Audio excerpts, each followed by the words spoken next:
Hello, SOBs, and welcome to the Neptune Society. It's 2 p.m. on a Sunday, and so you are watching the Neptune Society, our ongoing Call of Cthulhu campaign set in the 19th century. And I am remotely streaming today, so you can see I have a very 19th century closet behind me, but I promise you guys, as soon as quarantine is over, I'm going to start streaming from like an oak paneled study filled with nautical charts and weird eldritch tomes and big, huge, heavy bookcases on the back wall.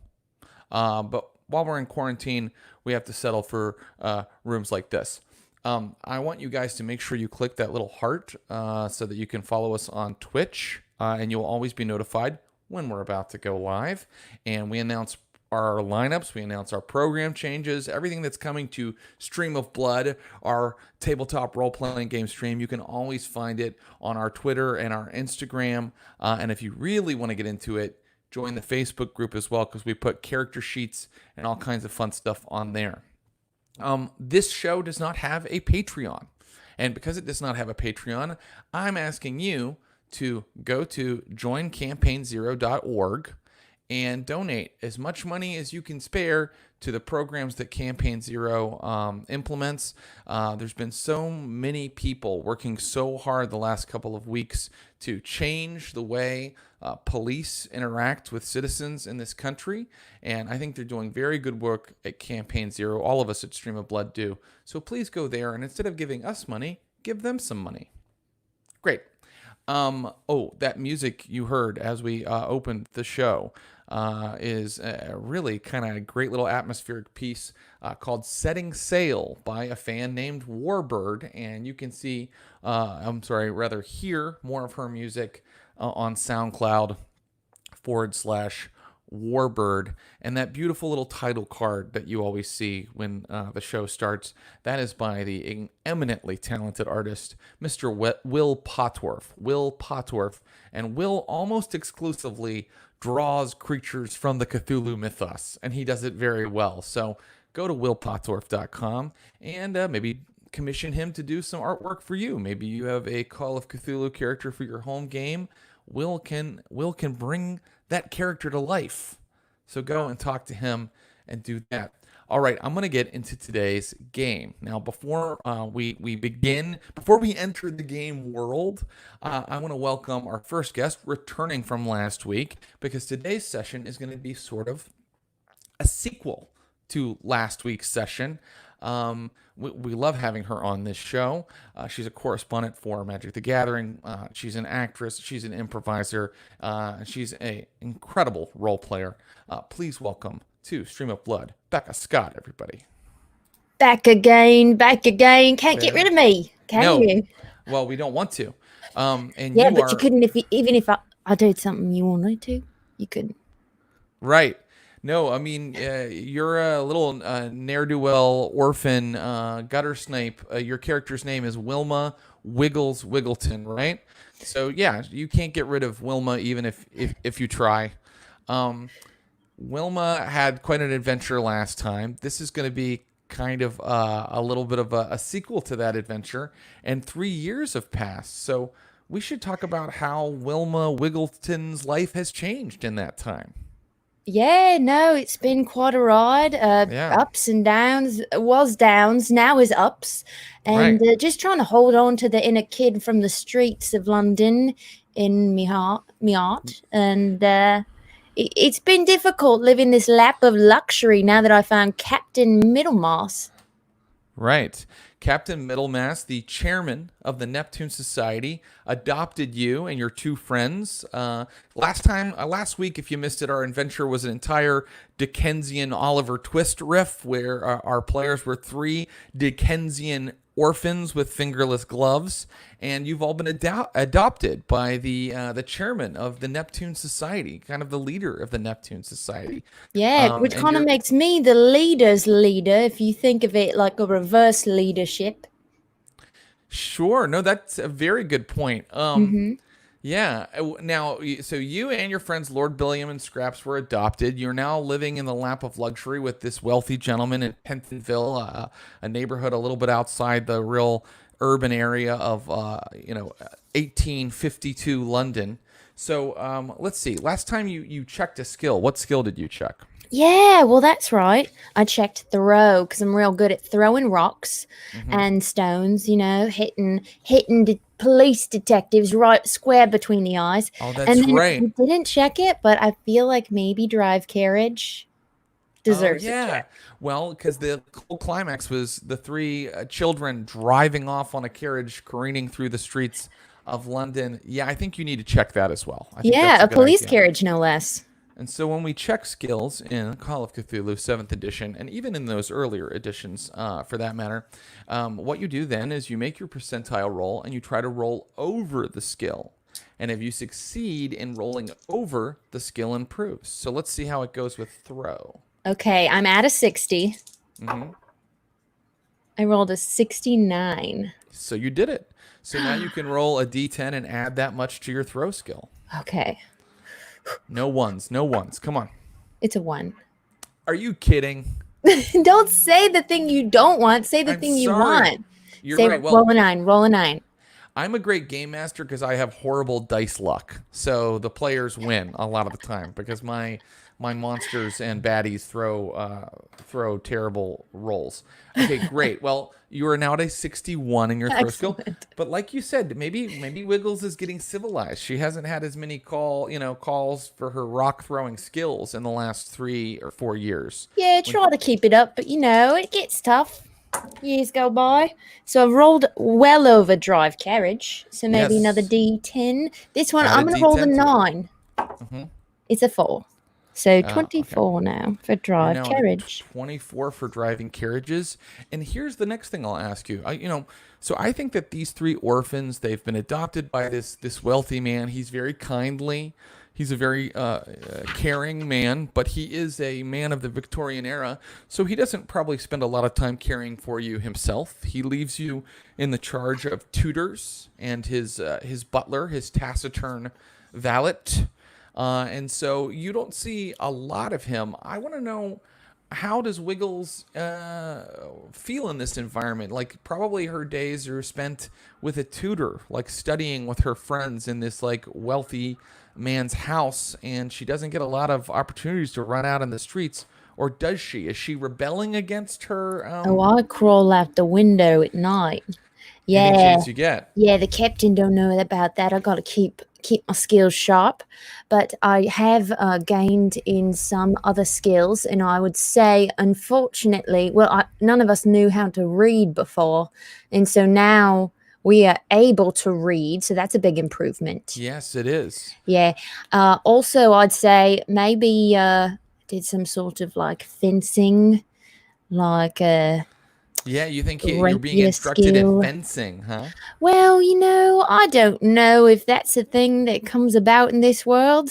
So maybe Well, someone with knowledge into the future I'm gonna would give help you me no. out. I think fencing is totally on the table. But here's what I'm gonna ask as your game master: Is she taking her studies and her position as a ward of Middlemass seriously, or is she mostly sneaking out at night, as you described, like avoiding her tutor, going and is she staying a street kid, or is she becoming a little lady? Well, no, lady's never something that Wilma Wiggles will become. But I do take a keen interest in my lord's Neptune society. I would like to become a part of it because adventuring around the whole world. Did you know there's other countries outside of London? I love that. Then I'm going to go ahead and give her. Let's see. What does a cult start at? If you are hanging out at the Neptune Society, you're learning occult things because Oh, it starts at isn't. 5.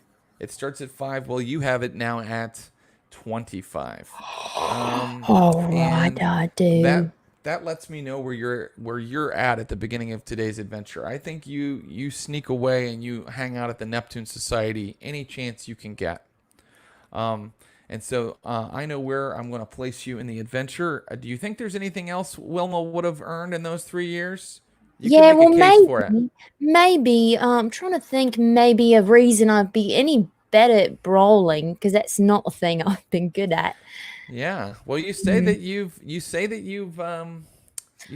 been sneaking out and you're never going to be a lady. So here, I'll also allow Wilma to take 17 more points of brawl. It starts at 25. Yeah, because I Can, can't tell you where I've been going at night, but I go somewhere, and first thing I can't tell you is I can't talk about it.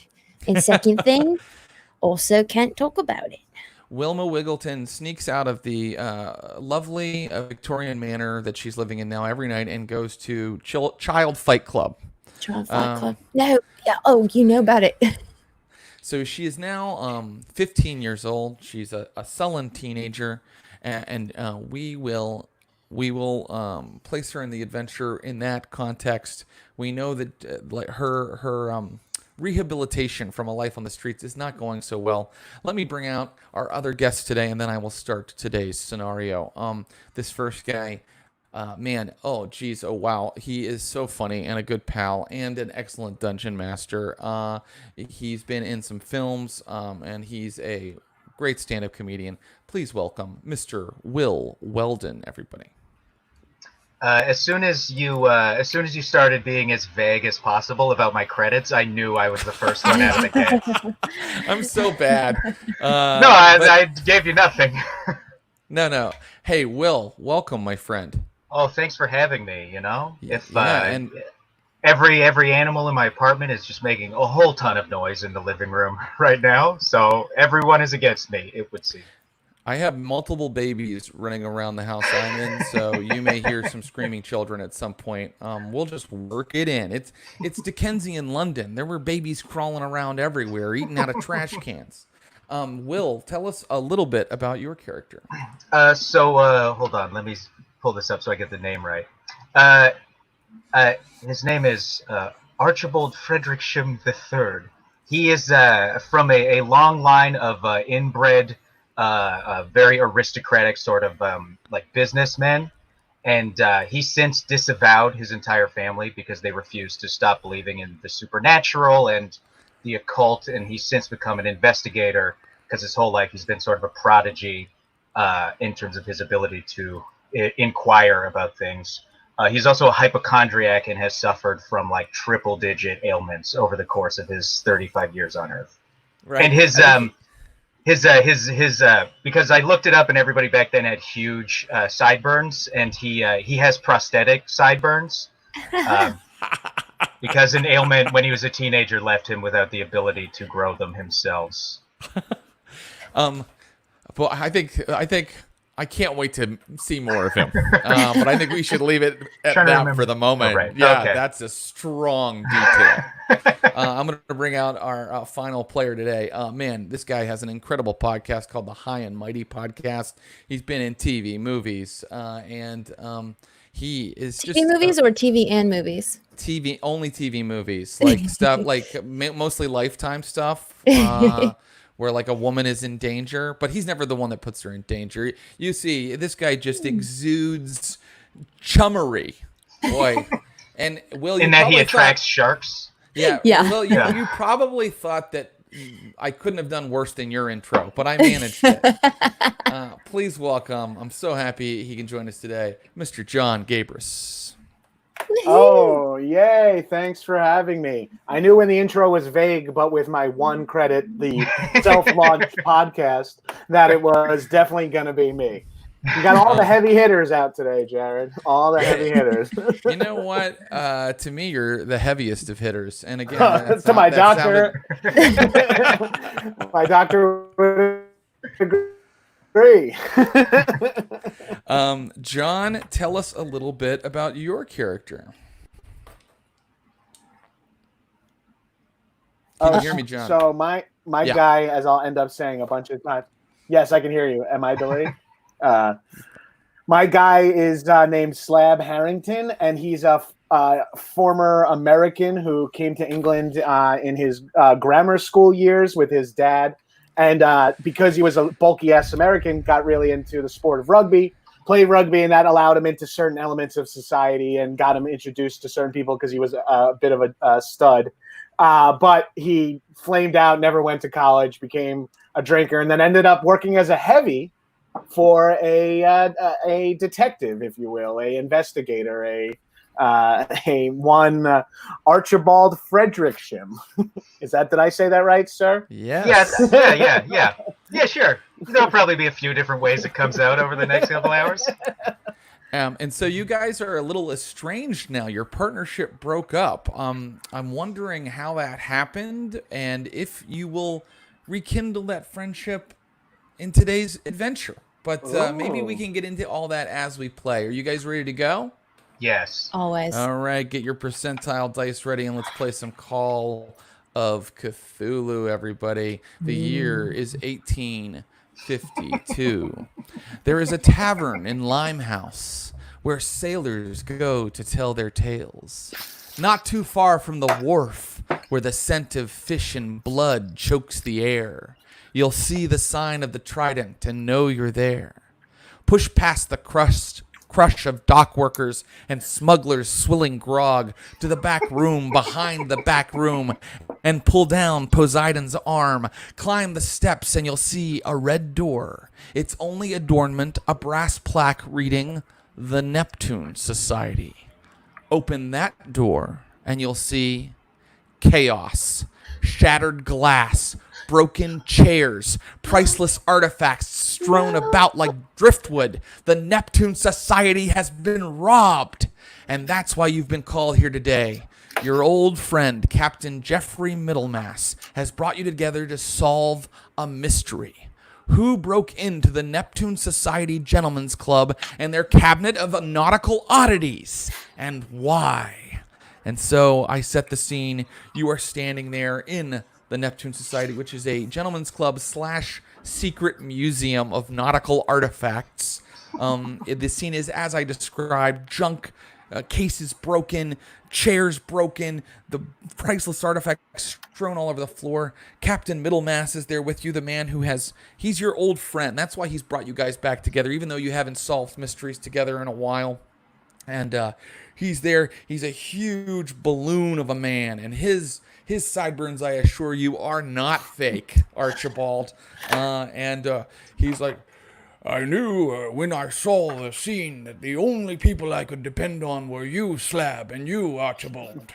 We have to find out why someone has done this to the Neptune Society. And I think that Wilma Wiggles, who, in our little intro there, Wilma, you said that you hang out at the Neptune Society every chance you get. But I think our friend Captain Middlemass would be angry with you if he knew you were not at home and you were neglecting your studies by being here. So maybe you're kind of hiding out in the location somewhere. And you can I think I'm right under this conference table, my favorite spot. Also, every sign that says Gentlemen's Club, I paint in, and ladies too. Oh, there we go. I like that. We're bringing a more liberal mindset to the 1850s. I don't know nothing about that. I just like to invite the ladies too. The captain, he needs my help. And he doesn't know, but he needs me to listen in from under this conference table. So I'm keeping silent. All right. In an excellent Dennis the Menace fashion, Wilma Wiggleton is eavesdropping on your conversation. And now I throw the game to Slab Harrington and Archibald Fredericksham III. How are they going to solve this mystery? You're standing in the middle of the Neptune Society's Museum of Nautical Oddities, which have been smashed to bits. Well, yes. To start, Slab, good to see you again. Good to see you too, Archibald. I don't know. Do you want to lead this investigation? You want me to be? We could. Well, we're both sort of out on our own now. We could have some sort of new collab. If I would not be opposed to some sort of perhaps a friendly wager of who is the first to find some sort of clue that might have happened. After all, you did question my entire ability to conduct such investigations. So perhaps we should see whose accusations are correct. After all. A good old current-fashioned clue-off, Archibald. It's on. 1850s England's favorite pastime, the clue-off. Now, gentlemen, I'm sure you can put all of your past acrimony behind you. I mean, the Neptune Society needs you. This is a horrible vandalism that has occurred. You have to tell me why it occurred. Who did this? Aha! Well, I have already spotted my first clue, which is someone has vandalized all of the word gentlemen and added and women as well. Okay, well, wait, that doesn't count? That doesn't count? Because I saw that clue first. We just didn't have a moment to say I saw the clue first. But clues are not merely seeing, they are deducing. And I have deduced that perhaps the perpetrator of this crime is some sort of crazed futurist who believes in an impossible world where men and women are able to be in any such room that they wish together without specific rules governing such. Gentlemen, I hate to disappoint you. It is not a clue at all. That is the work of my rapscallion of a ward, Wilma Wiggleton. Why, if she were here now, her irrepressible spirit would buoy us all, and we would be ready for the task ahead of us. Unfortunately, she is at home, attending to her studies as I have told her to do. Well, yes, I would have been able to deduce that, but unfortunately, at the moment, I am suffering from a bout of ponda beba, and am not quite myself as I normally would be. I've detected another clue, arguably maybe the first clue, depending on whether you decide in the binary if this is a clue or not, sir. So allow me. All these chairs around this table seem to be pushed out in a sort of interesting manner. Allow me to put them all back, if you will. You can do that, and as you are arranging the chairs in a more orderly fashion, you notice that some have been smashed. And I think that you may roll your brawl, Mr. Slab Harrington. And I'm going for the number in the big box? Yes, that's right. Now, sometimes I'll ask you to roll your skill at a hard difficulty, and you'll go for the top little box. And sometimes I'll say roll it at extreme difficulty, and you'll go for the bottom little box. But right now, just that big box. Great. I got a 75 in brawl. 61, yes. Passed my brawl check, if you will. Right. Well, it is interesting to you, Slab, that someone would have taken the time to break the chairs, and it does appear that they have been broken in a manner that is commensurate with the mini bar tavern brawls you've been in. It looks like this chair has been smashed. I pick up the chair, I hold it to like the back of my head and back.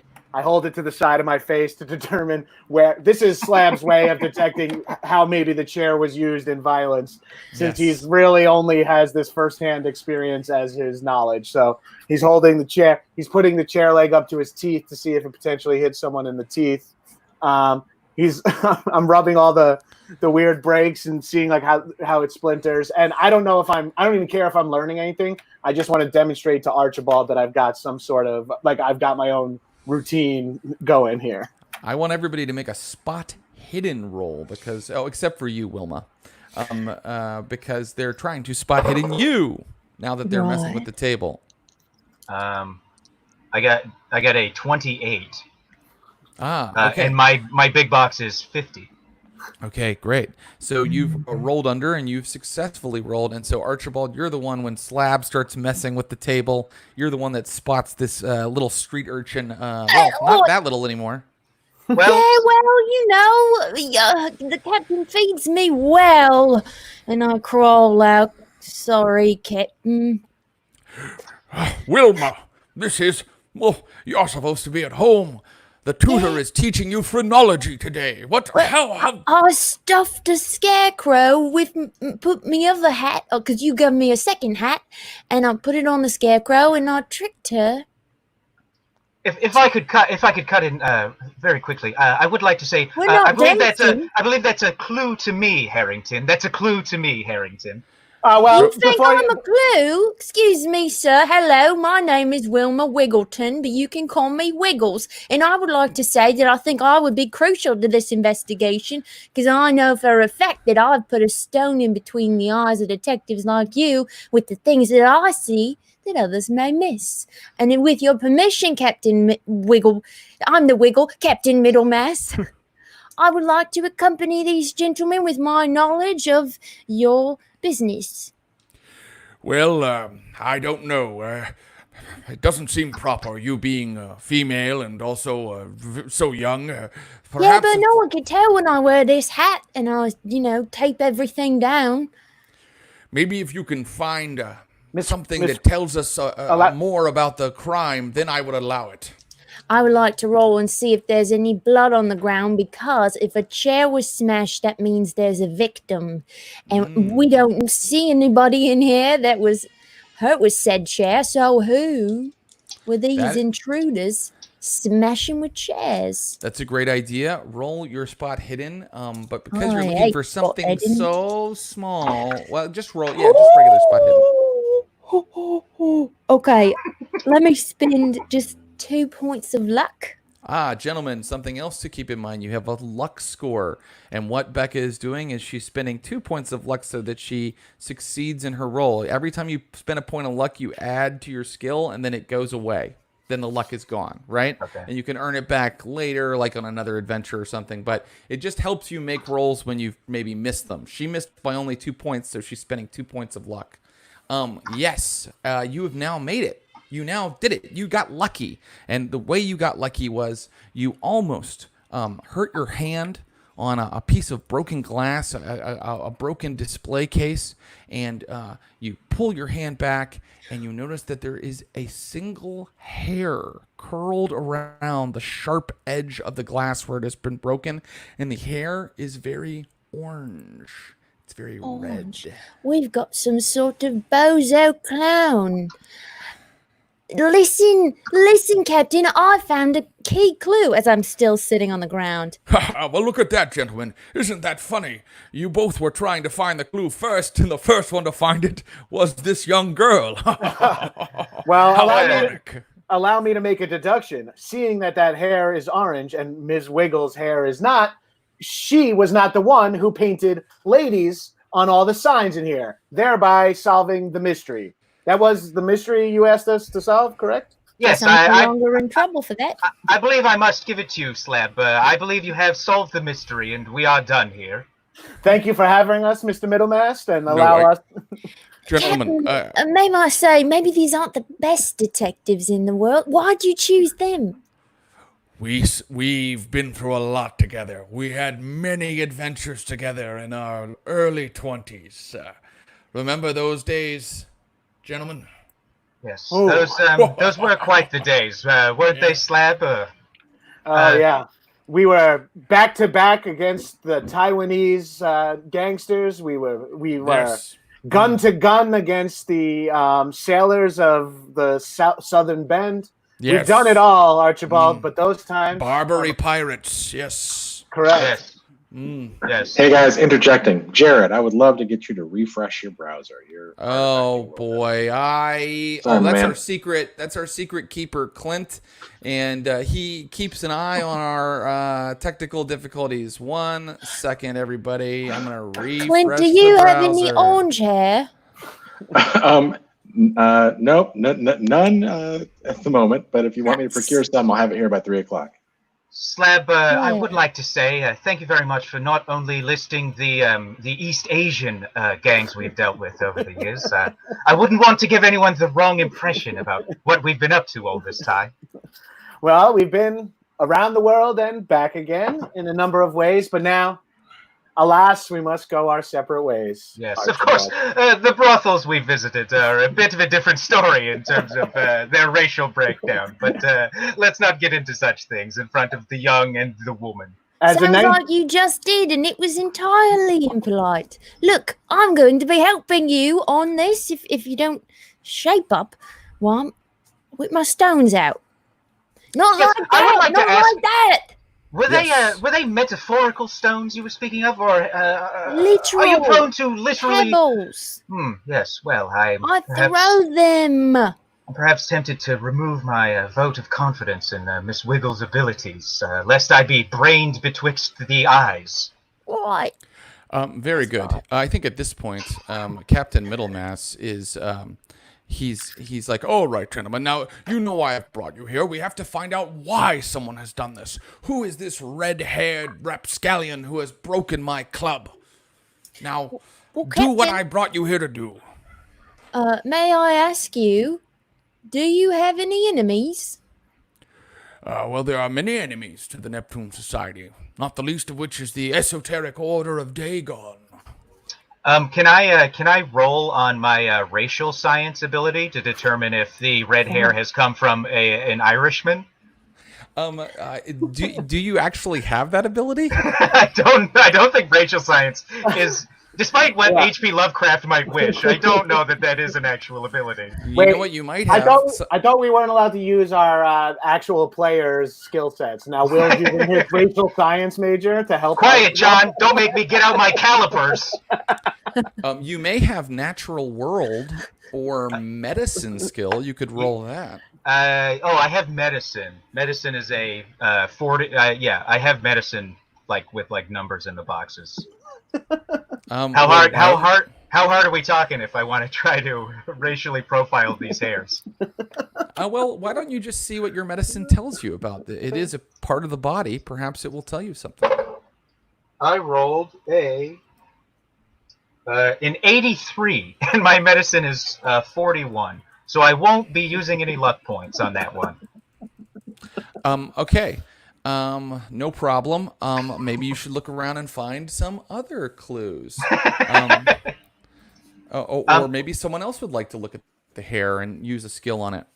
I go, worthless, and set the hairs down, and then I start looking in the display cases as if I'm looking for something, but I'm actually just kind of embarrassed about how poorly I've been doing. I'd like to test the occult within this single orange hair.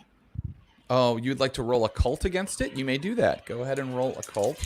And I think that Slab Harrington has a natural world skill. Would he like to roll it against the hair? Yeah, sure. Nuts. I know a little bit about the natural world, but I don't recognize anything about this hair from the natural world. You guys are excellent detectives.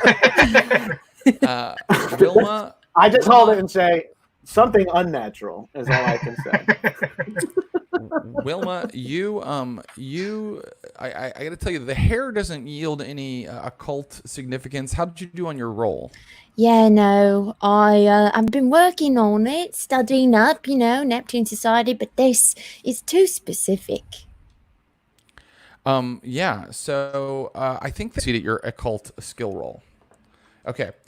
That's okay. You guys can keep looking at clues here, or you can take some other action. Perhaps there's suddenly an idea that you should go somewhere else. Yes. Maybe we'd like to learn more about this Order of Dagon, so maybe a library use check. Maybe I paid attention during one of my lessons. Yes, I think that you can do that, Wilma Wiggleton, since you said you were spending a lot of time near the Neptune Society with an idea that major roll. clue we were given.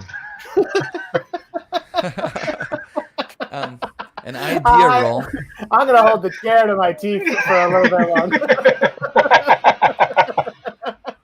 And gentlemen, I'll also tell you that if you fail a roll, and I didn't think it was really appropriate here, well, I can't wait to see what that gasp means. But she got horrible news on her phone.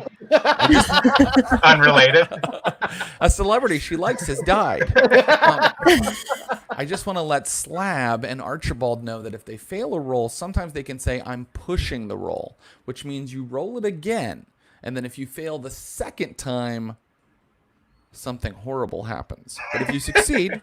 you succeed, right? It's like kind of double or nothing. I don't usually let people push a roll for looking at a clue or something. It's usually more like jumping from a building to another building or something like that. Yeah, I've done that. Right. Yeah, you can't really go on a hair. Wilma Wiggleton, what did your gasp mean? Yeah, well, was this a good time? Let's see. Library use about the Order of Dagon. I'm gonna go a bit crazy. Oh, it's sounding right proper. And I think I like to spend 5 luck to make it a success because I only have 20 in my library use. Right. Well, what you do is you run over to the library of the Neptune Society. There are shelves of books back behind, and you start going through the Neptune Society's files. And you do find a file labeled Order of Dagon. And in that file, you find a description of a man that is well known to you, Wilma Wiggleton, from our last adventure, Sergeant Fluke. No, this is a frogman. Sergeant Fluke, the member of the Metropolitan Police, the disgusting policeman who used to chase around you and your friends and try to take you off to the workhouse. That guy is involved in whatever this thing that Middlemass mentioned, the Order of Dagon. Fluke knows more. Weldon, you've been a detective for quite some time. Do you know anything about the disgusting and sick urchin of a man that is Sergeant Fluke, my arch rival? I have. Can I roll on law because he's a policeman, right? He is, yeah. Can I roll on law because I have a 50 in law? Yeah, you absolutely may.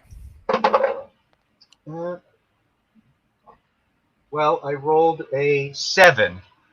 So I think that falls under 50. Yes. So you can check your law skill because I will tell you that the Order of Dagon is a strange religion located somewhere in the Limehouse neighborhood of London. And you know from your excellent law roll that they infiltrated the police department, that they had several card-carrying Order of Dagon members had joined the Metropolitan Police, who, by the way, are a drunken, a mean and dirty lot of scum. The police in London, they get arrested themselves by each other all the time for starting riots, stabbing people, taking bribes. It's a really kind of corrupt organization, and it became even more corrupt when members of this strange cult started to join the ranks of the police here in London. Sergeant Fluke, the person that Wiggles has mentioned, is one of them. Yes, Sergeant Fluke. Oh, I like that Sergeant Fluke. Sergeant He's Fluke. got eyes like hard-boiled eggs, and he's got a sickly green skin because he's a frogman. Yes. If you look at him through a special glass that's somewhere in this building. Wait a minute. That's it, Wiggles. The glass. And then Middlemass runs to an exhibit that used to have. It has a little holder for like some kind of disc or coin, but that is empty. And Middlemass says, "Of course." Right as Middlemass turns around, Slab is standing right there and goes, "It seems as though it's missing." And like right as he tries to say it over him real quick. Right. So the only thing that appears to be missing, because Middlemass shows you, he shows you like a stone with a weird like pentagram symbol on it, and he shows you like golden jewelry that was like kind of salvaged from some isles off the coast of South America. He's like, they didn't steal any of this, but they took the glass. So it does appear that this theft, this attack on the Neptune Society is connected to Sergeant Fluke in some way, because 3 years ago, when I met you, Wiggles, Sergeant Fluke was chasing after you and your friends after you had pickpocketed the strange purple glass. That's right. I'm telling you information that you already know, but I'm hopefully filling in these gentlemen as well. Yeah, no, continue to tell it. I try not to think about it because it's so disturbing what you see in there. Slab, you're standing real close to the cabin. Sorry about that. I just was seeing if anything else was missing, and it all looks in order over here. But please, Captain, continue to tell Wiggles any information she may already know. And I'm just enjoying seeing the dynamic between you guys. Hold on, I think I found another clue. And I walk up to Archibald and tug on his prosthetic sideburns. How humiliating. Hold on. There's got to be something I can roll to stop this from Yes. happening. To stop all it right, from happening? Yeah, I blast her with my blunderbuss. No, I don't think you do. I think that Wiggles needs to make a sleight of hand roll to do that. To do it before you are aware that it's about to happen. And how'd she do? She epically failed. Oh, sorry, Wiggles. You start to do that, and Archibald, how do you react? You stop her somehow. I fake a coughing fit before she can touch them, and like pull out my handkerchief and like cough, and the handkerchief is like pre-bloodied, so I like cough into it a bunch of times, and then I show it to them like, ugh. Don't show us that. You don't have to show us. We weren't going to go near you. Looks like I'm suffering from another bout of expressive melanoma. Yes, I can't seem to kick that one, unfortunately. Very well, gentlemen. We know that no, it's no pillow tongue. You don't have to worry about catching it yourself. All the same, I'd rather you leave immediately. This space, it tends to collect humors. There's not a lot of air up here. You know, the Neptune Society is behind a secret passage, so we really don't have any windows to speak of in here. Yes, and you strike me as a rather melancholic fellow, so I would not want to mix my sanguine humors with your own. Everybody can make a listen roll at this point.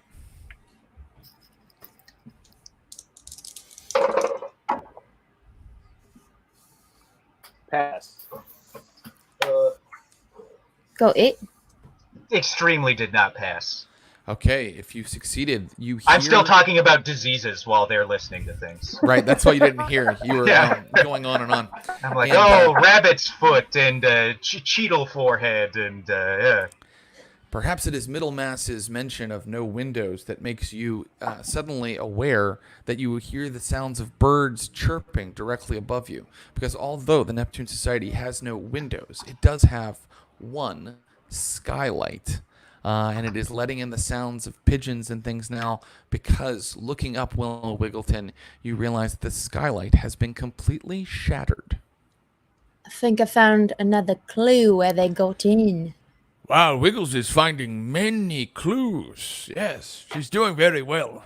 Yes, I sheepishly take out my glasses and put on, and I have like these really tiny, like Gary Oldman and Bram Stoker's like little weird like purple lens, like the most dainty glasses ever on my big Hagrid head, and I'm trying not to let you guys see I have glasses as I look up at the skylight as well, like trying to be a detective. How high up is the skylight? Quite high. We're talking maybe 35, 40 feet up. Okay. Now that you look, Slab, you can see that the iron holding the panes has been rent and bent. Guys, the iron looks both rent and bent. I would say the person who stole it must have been very tall. Wow. Does the iron look like it's been bent in or out, or is that something I have to look for? No, that's quite a good question, and I think that it looks like it's been kind of bent. It's kind of been bent inward, like someone bashed something against it to kind of get it broken. Yes, and if you see the way the iron is bent to within from without, it suggests that this was the brigands' way into and potentially out of as well the Neptune Club. Middlemass says, "But it makes no sense. How did they get past my wards?" Not my wards like the orphans I take care of. The magical occult wards I placed over this place. Allow me to answer the question. They got past them because the occult and magic are not particularly real, my good sir. Perhaps they got past them because you were taken in by some sort of a rogue false scholar who sold you some flim-flam and mishmash and woobledy-boos. Archibald, you and I have ever quarreled about this. I'm like twirling my mustache like an asshole after. If you don't believe now, you'll believe soon. There are things in this universe man wasn't meant to know, and I know some of them. Can I see with an occult check maybe if the wards are like completely gone or they had like a hole ripped in them kind of thing? Right. Well, you remember from your last adventure that weird lens that's missing. It sometimes showed you like magic when it was happening, right? It was kind of like you kids had this little way of looking into the magical universe. Terrifying in there. Yes. You don't want to look too long. You'll see something you can't soon unsee. Yeah, that's right, and that's what you know is that when you look through that glass, when you looked at the Neptune Society and Captain Middlemass's house, there were like these kind of golden lines around it. That's and right. Because you've been sticking close to the Neptune Society and Captain Middlemass, that's what you know. I don't think you need to roll. I can just give you that clue for thinking of that.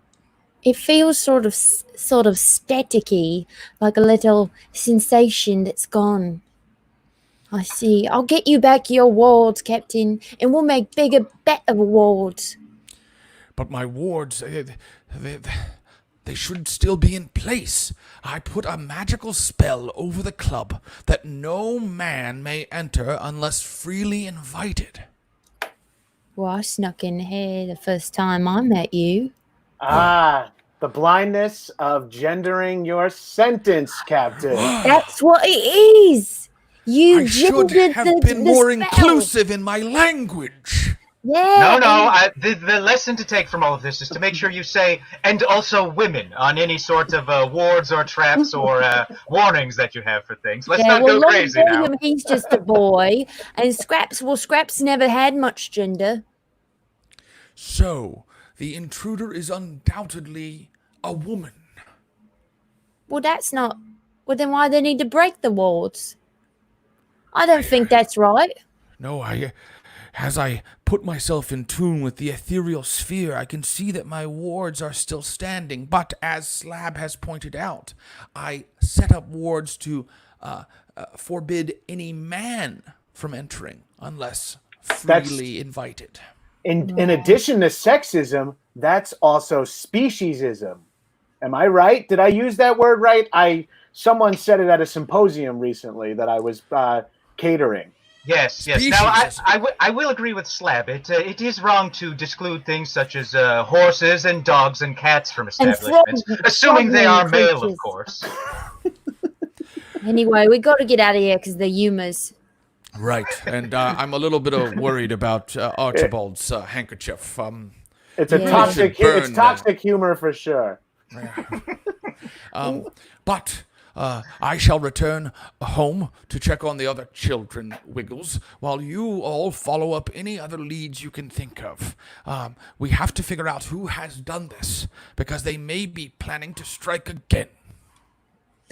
Is there any way, as we're heading out, I'm just thinking about, is there any sort of like directory of homes and addresses for the city? Is there like a guest book as well for the Neptune Club? Neptune Club, that's what it's called, right? I'm not talking about Veronica Mars now, am I? Sure. It can be the Neptune Club. At Neptune High, do they have a guest book for the secret society? Neptune High? There is not a guest book, but there are like photos, paintings, and sketches of all past and current members. This one's my favorite. Not point to the lady. Yes, there's a beautiful... She's writing with the quill. Yeah, a beautiful Spanish woman. Becca's former character, Alma, who died, who was eaten by a whale-type creature. She wrote sexy novels. Yes. I learned because I learned to read, so I learned that. Yeah. And also, she jumped in an ocean after an evil whale creature, and it didn't end well. Yeah, it devoured her. Very sad, very sad. Yes, sounds tragic, yes. Of course, bit redundant, as we all know, all whales are evil, so no need to add that on there. Why did you ask about the guest book, Archibald? Do you have any other inquiries regarding it? Well, I was perhaps wondering, are there any newly minted members of the society who perhaps are known for being betrothed to particularly pushy and aggressive and hysterical women? Perhaps this is some sort of a revenge situation. No, Archibald, there are not any men who are not the kings of their castle. And likewise, I would also like to point out that the Neptune Society was started by the famous libertine Lord Bartlett, who allowed all cultures, sexes, and every type of belief system into his society because he believes the accumulation of knowledge is paramount, not being exclusive. Although we do have a female member who is a maid who cooks us food. But other than that, it's very Well, that's just because she's a real good cook. All right, now we've got to go. The humors. What was the wait? What was that? We must go.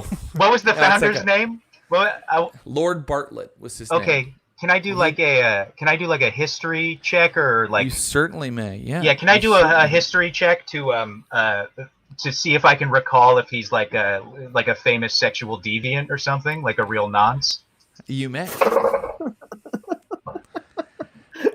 I rolled a 4, so I absolutely know if he is or not. So you see, Lord Bartlett. What a waste! His enormous stone bust had been knocked over. It looks like it's very heavy, and it had a place of prominence here in the Neptune Society. And you can tell by the curl of the lip that the sculptor captured that this guy was definitely a famous sexual deviant. But your history roll, your excellent history roll, tells you that Lord Bartlett was a poet and a writer, and also a veteran of the Napoleonic Wars, who had traveled the world as part of the Royal Navy, and returned to England and became a poet and a writer, and he had truck with all kinds of weird types from all over the world. People from every continent became part of his social circle, and they became the first and original members of the Neptune Society. And now I am going to do a quick recap of the clues that you have, and I am going to, as Captain Middlemass, insist that you start investigating. The clues that you have are an orange hair, a missing magical lens, some connection perhaps to the esoteric order of Dagon, the society's only enemy, and the horribly bent iron bars of the skylight. Yeah, something real big bent those. Well, I think what we need to do, gentlemen, is we need to start tracking this scumbag sergeant, the sergeant that I hate the most in the world, Fluke. Because I think he came to steal back his glass that he didn't want me to have in the first place. Archibald, you and I always disagree, but maybe we can agree on this one thing. Maybe we should let the child lead us on this investigation. Well, I do believe we've agreed on more than one thing in the past. I believe I had brought up the brothels previously, but yes, well, I do believe about how many things you agree on. Yes. I think perhaps as out of somewhat of out of towners, we should perhaps let the townie take the lead on this particular process of the investigation. Been itching to get out there on the streets. Maybe Wiggles, before we go, can I ask the captain a question? Can you get us up? Can you get us up to the roof to give a look around from up there? I believe that I can. Follow me, gentlemen. I'm afraid I must stay behind. I suffer from a terrible case of a guitarist's eye, and I'm unable to be at such heights without some sort of guardrail around me. That doesn't sound like a real thing. Well, young lady, when you're as educated in the medicinal ways as I am, you know of things such as a guitarist's eye and picky feet and emotional front side. Well, I think maybe that you maybe don't want to know so much, and then you won't know all the things you got wrong. I say 0 testing, and you'll have 0 cases of all these things. I do believe knowledge is power, and then I cough into my pre-bloodied handkerchief again. Yes, Wiggles, don't talk to your betters. Less testing is always better. We roll an enormous... Limit the testing is what we all say. limit the testing. Okay, he rolls an enormous kind of step ladder that is connected to the library, so you can get up to high shelves. He rolls it around so it's kind of underneath the skylight, and you can now kind of get up there if you'd like to. Yeah, sure. I climb the. I offer Wiggles after you, or if I'll go first. I don't. Yeah.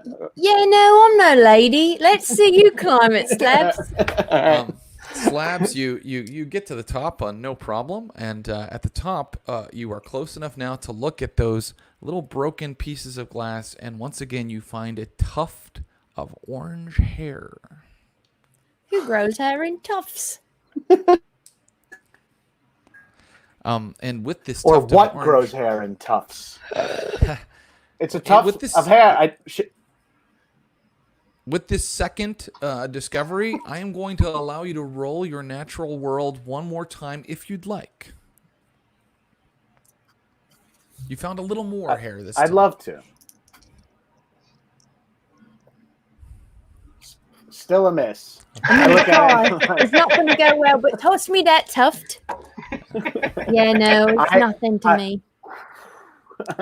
And so we exit the Neptune Society, where all clues have been thoroughly sought out and found for sure. I have another monologue to ask the captain. Oh, there's no monologues. The story will move forward now, you son of a bitch. All right. We head out into the streets of London, where everybody is wearing cravats and big stovepipe hats, and there's great coats flapping in the wind, for it is late in the autumn. And Wiggles, how would you like to? You said that your goal was to seek out Sergeant Fluke, the policeman that you believe is responsible for this. Where would you go? How would you find him? Well, I just want to say that I have a great coat too. The captain got me this for last Christmas. And if I was about to go, I guess I'll go to the station in town. Yes. Well, and that would put you at Scotland Yard.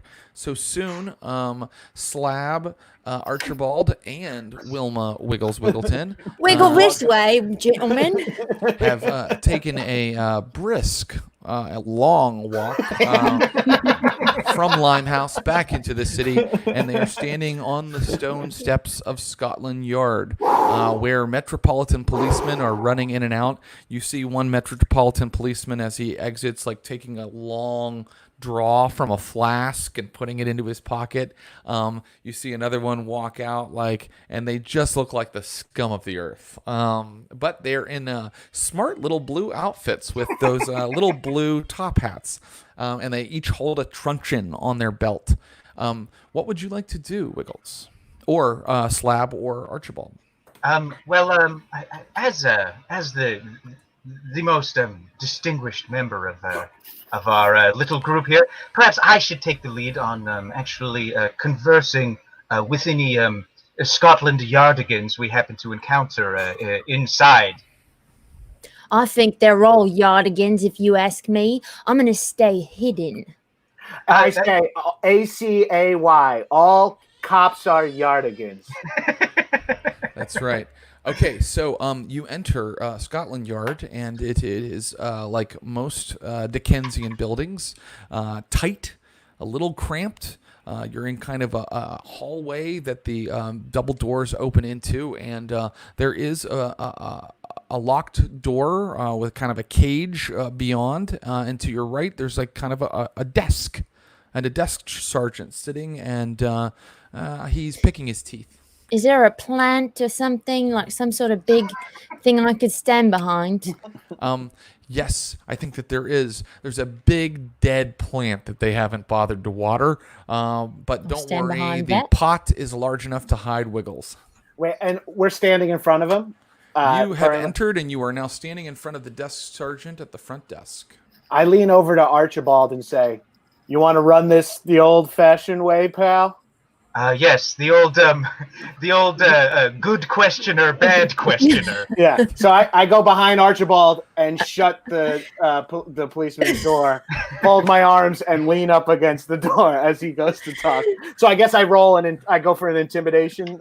Here. Great! The big is it in an office off of the main room, or it's like the main hall? Like you're holding the you shut the front doors of the police station and barricaded them. I believe that Slab has actually entered back into the kind of area of this guy's desk now, right? Like, and probably there's like those little half doors that exist in courtrooms and police, and that's what he has very intimidatingly shut. I'm trying to adjust to try to look big, but like look tough, but like lean a little here. Yeah. I'll roll for my intimidate. I'll use a luck. I'll use 2 luck because I missed it by 1. So I'll use 2 luck to get me to 54. You actually only have to use 1 if you missed it by 1. You only need to get equal 2, and you've done it. And great. I'll go to.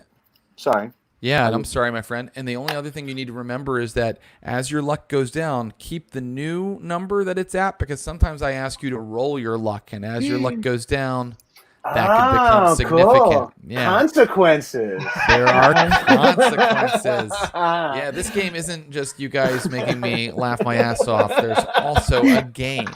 Don't remind me that I can lose, because now I'm going to. We all die chasing after separate evil whales. It is my goal to die today. So, the desk sergeant does look a bit cowed, and he's like, "Can I help you?" I sort of like I like lean. I'm like trying to make myself seem like very sort of small and inconsequential, but very still like respectful.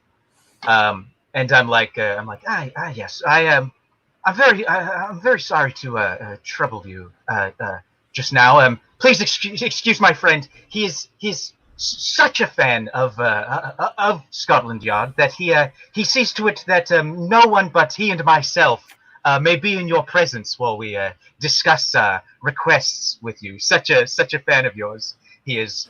I am such a fan of your sergeant. And I pretend to have a coughing fit while I remember the name of the sergeant. Excuse me, your Sergeant Fluke. And I had been interviewing him very recently. As you can see, I am a bit of a dandy, and thus must either be a writer or so famous I'm legally not, or so rich I'm legally not allowed to work. And I had some follow-up questions for the interview I wanted to ask of him. You used a lot of words to ask me where Sergeant Fluke is. Look, just to get rid of you, I'll tell you that he hasn't been with the police, the Metropolitan Police, in at least a year. Health problems. I think he came down with a bit of the flux. But I jump out from behind the part and I say, "Where's he live?" I can't really go into the files of the men. It's just not proper. I'm sorry. Can I try to charm him? You may. Okay. Really should have stayed hidden. Especially when little girls jump out. I don't usually do what little girls that were hiding behind plants tell me to do. You understand? Well, where do you keep the files that you don't let people see? I rolled a 13, and my charm is 45. All right. I think that you should check that. And this guy, even though the rest of us, probably even Wiggles and Slab, find this inconceivable, this guy finds your long way of getting to the point very charming and sort of funny. And I think he's just really flattered to have a gentleman showing him this much respect. You see, the police is a new invention, and so is the middle class. And being part of the middle class for the first time can go to your head. And so after... Yeah, we all know small business owners. We know what you're talking about. Yeah, exactly. They always vote Republican. And so the gentleman listens to you for a while, and he's like, "Look, I mean, if it's a member of the gentry, and I can tell that you are a fairly high-ranking one by how sickly and inbred you obviously are. if it weren't for the red in your cheeks, I would say the same to you, sir. Your robust frame and the red in your cheeks. Slab is nodding along with the how incestual he looks. Like yes. You clearly have never suffered from a bad case of Roderick's name confusion. You flatter me, sir. So I will give you the address. He goes into like an old kind of cabinet where there are many old kind of like, ledger books, and he looks through it, and then he gives you an address in Limehouse, where you just came from, where you just walked like an hour from. Yeah, we have like bloody feet and calluses. Yes. Apparently, and he says, but I'd be careful if I was you. The rumor is that Fluke lived there with quite a few young men, rough individuals. Yeah. Yes, well, as an aristocrat, you must know that does not faze me in the least. Right. Now, yes. Very brave, your kind sir. I hope that through generations of breeding, my children's children can eventually achieve your level of mental fortitude. Yes, my knee gives out as he's saying that for absolutely no reason. Okay, you do have the address where Fluke is said to have resided, and Before we go, I just want to check up on Wilma's old skills of sleight of hand. I just want to steal anything from the desk. Give me a sleight of hand skill roll. Okay. That's a straight up critical failure of 100. Great. It's a critical failure. 100. Okay. These guys. Okay. So what you do is here's what you do. I think that you actually succeed in grabbing it, but you're just not slight. You're just not slight in the way that you handle it. So you get some kind of file out of the drawer, and he's like, "Hey, what are you doing? Get out of here!" All right, I will. You know what? And then I grab a tuft of dead plant as I run out. Great. And the folder.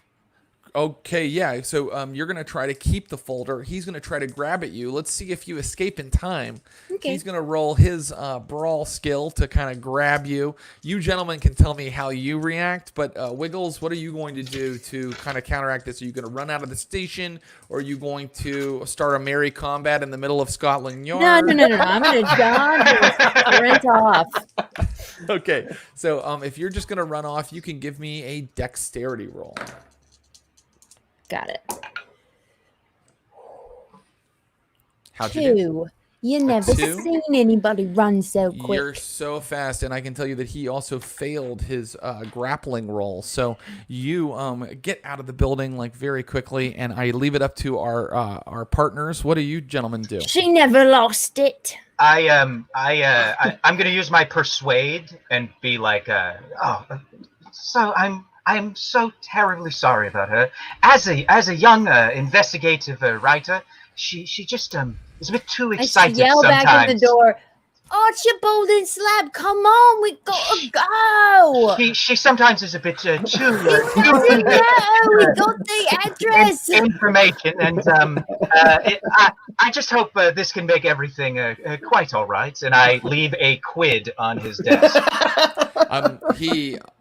He's your good pal, and I think that when you have further adventures with the Neptune Society, Archibald can call on this guy to do him favors. But in the meantime, you all run out of the station, and I have to tell you what you have in your hand, Wilma Wiggleton. What you managed to snatch. What you managed to snatch from Scotland Yard is a report that was written and put on his desk of a crime that has just occurred. It is a freshly written report of a home break-in, and the address on the report is your home. Captain Middlemass's mansion in Pentonville has been broken into. They haven't issued officers yet. What? Gentlemen, my home. This is my house. This is where my siblings are, and my tutor that I ditched out on, and know everything I love. Well, let's go there and fucking kick some ass. Well, I don't think that there anymore. If we're looking at this. Let's lay the smackdown on these assholes. You can ignore this hook, but it would be weird. And so you run off as fast as you can to the more well-to-do neighborhood of Pentonville, and soon you are looking at Captain Middlemass's large blue manor house with a big ship's wheel over the door, and you arrive and you see that the butler is standing outside with like a dish rag in his hand, looking distraught, and that Captain Middlemass is also out in the yard, like waiting for the Metropolitan Police to arrive. Oh, snap. The butler's name, by the way, is Hargrave. And so here they are, and they're like, "Oh, thank goodness you've arrived. You arrived before the police. That's stupendous. I knew you were the smartest investigators." I look at Wiggles, and I'm like, Maybe we should call them again. Maybe just check. And maybe we can just community police, because they're not going to do anything. They're not even going to investigate it, and we might as well take it into our own hands. Yes, obviously the police are such a new institution. There is no statistical information on this yet. But I have a hunch that even in 150 years, their close rate for these kinds of crimes will be quite low. So perhaps it will be best if we handle this ourselves. I don't know. I never thought I would say this, but I definitely agree with you, Archibald. This may be bigger than all of us now, Archibald. My other wards. Well, let's not go crazy. I am Archibald Frederick. What happened to them? They're gone. They've been kidnapped. Now wait, this is your magical wards were kidnapped? No, I'm sorry. The orphans that I take care of. It's confusing. Yes, I have magical wards over the house. Not really my brother and sister, but they feel like it. We were, well, I guess technically, because we were all adopted together. Your adopted brother and sister have been kidnapped, and the tutor has been horribly injured. Come inside. And he takes you upstairs to the solar where everybody was doing their Latin and phrenology lessons. And there, lying on the floor, is the tutor. He looks like a bookish man with a small pencil-thin mustache and a broken arm. And he's sitting there like in shock, like... Captain Hargrave, move him to a bedroom. Why is he just on the ground? His arm is broken. I didn't want to do... We must be careful. I'm not a doctor. I don't know. As it is 1850, a man can die from a broken arm, after all. Maybe I need to set his arm or something. Because nobody's going to help him. This is where Slab's like, okay, Wiggles, great plan. One of us is a doctor. Is that right, Archibald? You have pretty high medical skills, I believe. It's always been more of a hobby, but yes, I can take a look at him. I've set a few arms on the rugby pitch. Allow me to set. Let's all set this guy's arm. Okay, but if we all push in different directions, that could break the arm more. Yes, as an educated medicine fan, I agree with that diagnosis. Let's roll our medicine, Mr. Frederick III. And if people also want to roll first aid, they can do that. I will just let you know, with multiple people trying at once, if one of you critically fails, it could go bad for all of you. I got a 1 crit success. Go ahead and take a check mark in first aid, Wilma Wiggleton. Okay. I rolled a 56, so I did not succeed, as my medicine is 40. I succeeded first aid. Okay, great. But you didn't critical miss Fredericksham. So the guy with the medicine skill is, I don't know, you're trying to bleed him or something. I'm too busy measuring his head with the calipers from the theology lesson to see if it's worth saving him. Meanwhile, Slab and Wilma do get his arm set, and they appear to calm him down with a little bit of, you pour a little brandy into his mouth maybe, and soon he's a little bit calmer, but not by much. You can tell he suffered quite a shock, but he can speak now, and the thing he says is, "Oh, it was horrible, horrible, hairy, glowing eyes." Did it have orange hair? Yes. Yes, the red hair. Oh, okay. This guy has Maybe you clearly should lie failed down. several sanity rolls.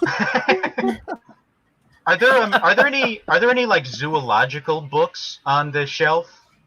Like, is this a study? Are there like books around?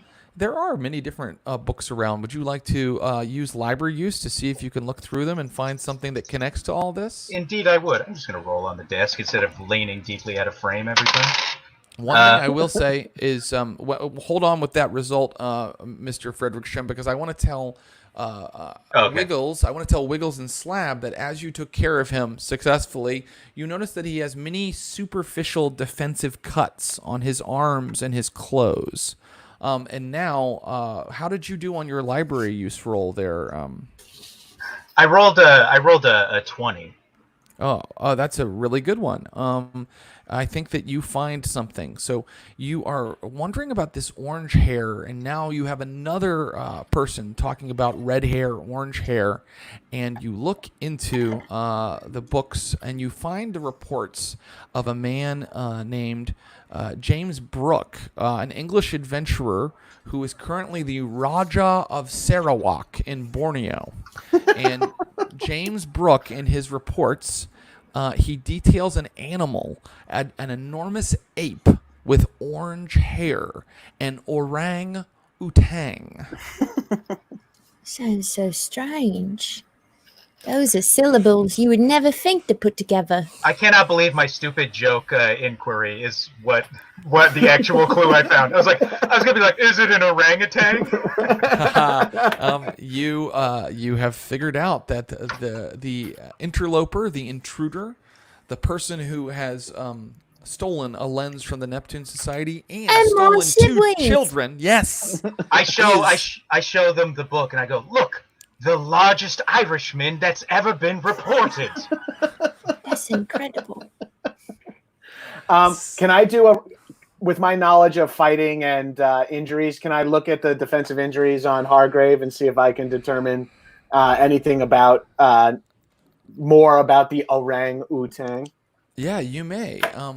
So you go ahead and I think roll your brawl, and let's see if you find out anything else. Where did I lost brawl? I can't. It would be fighting. I'm sorry, fighting is the name of the skill. Oh, okay, perfect. Yeah, I pass. Okay. The breaks and bruises and cuts are consistent with great strength. The cuts are odd though. They're like, why are there cuts? Like he's got breaks and bruises that make you think he fought something with tremendous strength. But why are there like surgical cuts on his arms? Tudor, why do you have surgical cuts on your arms? It was the bleeding and his... Spit it out. No, listen to me. The only way I can find my siblings is if you tell me. So I'm going to roll to persuade. And can I try to assist? Like, is there any medical stuff around I could try to sedate this man a little bit with? Like, I not have persuaded him. Not knock him. Oh, okay. Well, I was gonna see if I could like calm him down a little bit with like a little chloroform or something. How'd you do on your roll, Becca? How did you do on 33 persuade? on 50?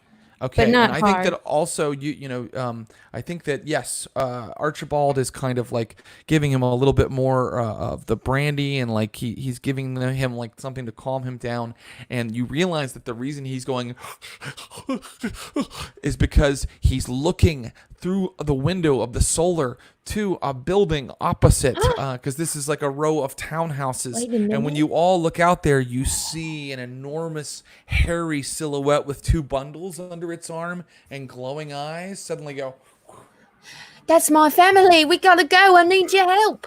Listen, Archibald, you're gonna have to climb on a building top and maybe fight an orangutan. Does that sound like something you could do? I am like sweating so much it looks like I'm dying, and I'm like, yes, I believe I might be able to overcome my recent bout of phantom smiles to be able to climb a building. Thing.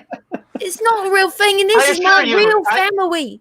It's as real as rudimentary runner's knee, my dear. While you guys are arguing, Slab is stripped to the waist, bare-chested, and he's looking for a way to get up on the rooftop. He's ready for a rumble. It's easy enough to open the casement of the window and run out onto the roof. The buildings here are kind of like townhouses. They're for wealthy individuals, but they are pretty close together. They're built up, not broadly, right? So it is possible to kind of shimmy along these these roofs and try to like jump over there. Is that what you're trying to do, Slab? Right behind you, Slab. Oh, Wiggles is right behind you. Archibald. I'm going as well. I walk with a cane. And but if they manage to get so far out of eyesight, I can't really see them anymore. I pick the cane up and start running like a normal person. No problem. So give me your move rates. 8. An 8. Where is that? On the very top. On the top. Under POW and next to Edu. Yes. Yes, I too have an 8. I have a 7. Okay, and everybody make a Constitution roll. Uh-oh.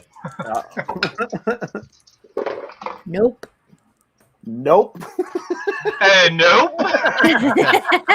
So, that means all of your speed is it means that all of your speed goes down a point. Let's get up onto the roof and start failing. Sorry. Yeah, so this thing on streets too much. This thing is far ahead of you. Wait, let me make a Constitution roll for this thing. I forgot to do that. Okay, he's doing fine. So, you are moving as quickly as you can along the rooftop after him. You're kind of on a diagonal because you're kind of shimmying along this kind of slanted roof with shingles and things like that, and trying to keep your footing. And the first thing that you come to try to keep up with him is you each get 1 action per round in a chase round, right? But because you only have 1 action, sometimes if people get their speed up with that con roll, they get extra actions. You have not done that. So the only action you guys can really take is I keep chasing the thing. Now, if you decide to stop and shoot a gun or something like that, that means you pretty much lose the chase because you've had to stop to do that. All right, just to be clear. And now I'm going to say that the thing is on the roof opposite you. You see it start to take off. And what is everybody going to do? Are you going to try to jump over their Slab? Yeah, real quick. We don't know where he might be headed, right? No, you're not sure where he might be headed. So I continue to chase. Okay, so you're going to continue to chase, and that means you're going to have to make a jump roll in a moment. And what about you, Wilma? That's my family. They mean everything to me, and I'm going to jump too. And this is something I've done before, but it's been a while. Archibald, you're behind everybody with currently a 6 in your move rate. Mm-hmm. Do you want to try something else, or do you want to just run and jump with them? So I'm looking at my gear and possessions, and I'm wondering if I can, while in motion, do a line of cocaine to boost my speed and start running faster. Yeah, Archibald, cocaine at the time was thought of as a normal medicine that people use. I'm aware. So I think that you have medicine? Yeah. I think that actually... Yeah, I got that good medicine, too. I think that pure white medicine. I was a child. You can do that, but it is going to be your action instead of chasing. So that'll bring your move will go... I think I'll allow your move to go up to 7 again. Okay. But you'll still be kind of behind everybody. Do you want to do that? Yeah, I'll do that. Okay, Here we go. So the creature sees you, and it starts to move away across the top of the building it's on. And then Slab runs up to the edge of the slanted roof, the gabled roof, and he jumps with a... Makes it an 8. Makes it.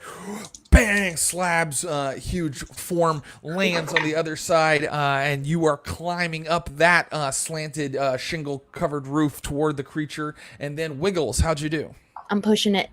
I'm pushing Okay, so if she every fails this one, time. something terrible is going to happen. When I'm going to jump from roof to roof, I like to run and then stop myself right on the Right. edge as I Yeah. lean forward and then back up and do it again. Yeah, go for it. This time. Yeah, that's even worse. Oh no! So this we'll see what happens here. Wiggles, you fall. I'm so sorry. Oh my god, am I about to kill another Becca Scott character? Am I about to toss? It's only a townhouse. Am I about to We just toss get a gagged child out on off the coke and roof? forget about the mystery. This child can land on her feet.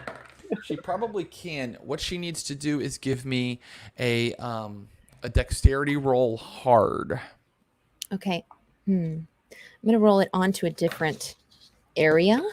Smart. I think that's the curse. Shake it up. Okay. Dex. Oh gosh. That's not nice. It's bad. It I didn't mean, I go. haven't rolled it. Oh, okay. Okay.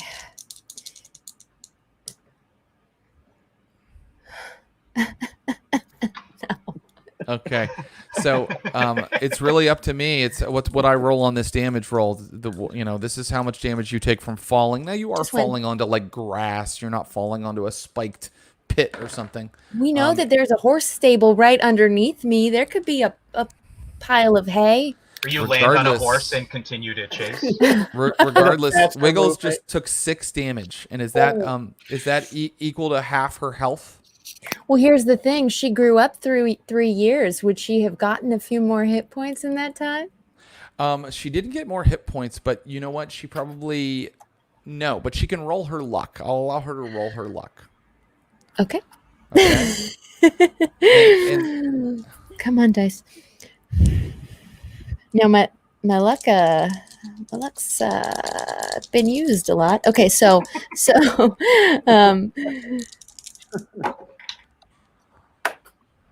can I use one luck on my luck roll? You can't use luck on a luck roll. Okay, great. You take 6 damage. This is what happens. I'm sorry, everybody. You fall through Now, here's the thing. Was I supposed to reset my luck at the beginning of this session?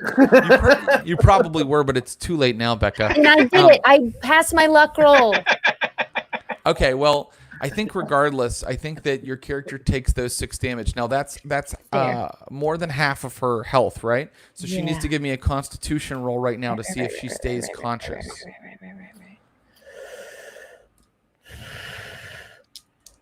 This is all happening in seconds. This is stressful for me. Guess what? I got a hard success on my Constitution. Unbelievably, you are not passed out and you do not take a major wound. You are just really, really beat up by falling through the roof of the stables. And then we come to, this all happened in seconds, and then we come to Archibald, who just does cocaine on a rooftop. He literally watches a child fall off the roof and then just rips the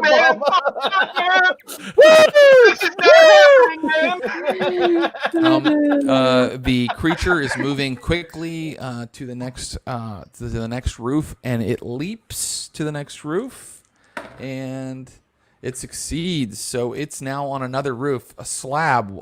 Do you want to run across this roof and jump again? Slab is he's sort of PTSDing to his like years of rugby and barroom brawls, and he's just like, this guy's going for a try. I have to stop him from scoring for the other team. So I'm just purely lizard brain continuing to sprint after this guy.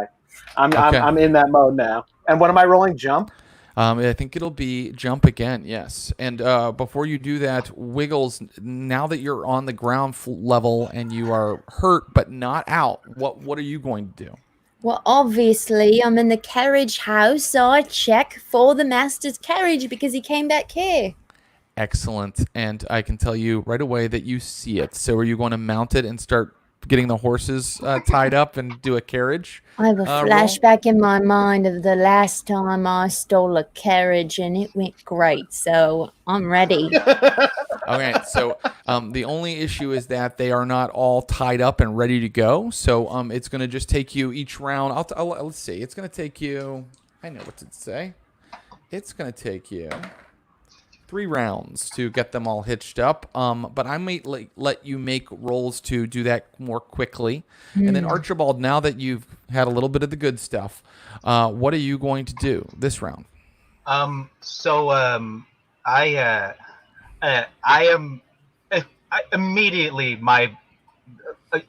extremely stressed out now watching her just like jump off of the roof and not make it. So can I like make it to the edge and try to climb down to like You see if she needs assistance? Yeah, that's a great idea. I'm gonna run and climb down to see if I can help her out with my patent medicines, which is a little a little alarming. I'm curious to find out what those are if I break them out. Okay. Slab, let me see that jump roll. 51, baby. I made it. Slab, have I told you to check your jump yet? No, what does that mean? You check it, and then if you when Slab plays again, he might improve in that skill and get even better at it. We do a little roll to check that. Oh, okay, cool. I see what you're saying. Yeah. So that's like experience of using jump, more or less. Exactly, yeah. So just make a note that Slab's jump skill might get better. Slab, you land on the other building with the creature. Wilma, did you think of anything you could do to make getting this carriage hitched up go a little faster? Do you have any skills that might help with that? What's your skill? I sure did. What if I take some of that medicine Archibald's got? Give a child some medicine. Wait, do you mean the cocaine? Yeah. I'm like, how do you hitch up a horse faster? And you're like, I take some of Archibald's cocaine. Okay. Yeah, nothing hitches up horses like talking about starting a band. Well, here's what happens. I think that you spend the round kind of getting the horses out of the stables and starting to hitch them up. And Archibald has to get down to you before he can give you the cocaine. And I think you're about to give cocaine to a horse. And as your keeper, I'm fine with that. Archibald, I want to climb roll from you. Okay. Oh boy. Uh-oh.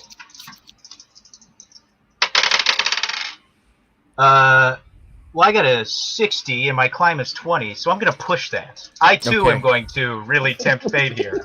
Good. Just absolutely shaky, sweaty palms. Like, all right, let's try it. Okay. Roll to 7, baby. That's amazing. And so you shimmy down, and you're now running back into the little courtyard behind the manor house where there are the stables and like the carriage house where. But because I had to push it, can I have like a nosebleed from the cocaine? But it looks like I fell. I think it's a mess. I think your face is a mess right now. Sideburns all over my head. Yeah, sideburns are on crooked. Now, before we begin with what the creature's doing, I would like for Slab to make a listen roll. Sure. I can't hear over the loud, deviated septum breathing that Slab is making. That's okay. He's breathing like Gandolfini eating a sandwich. I'm going to tell you what the creature does.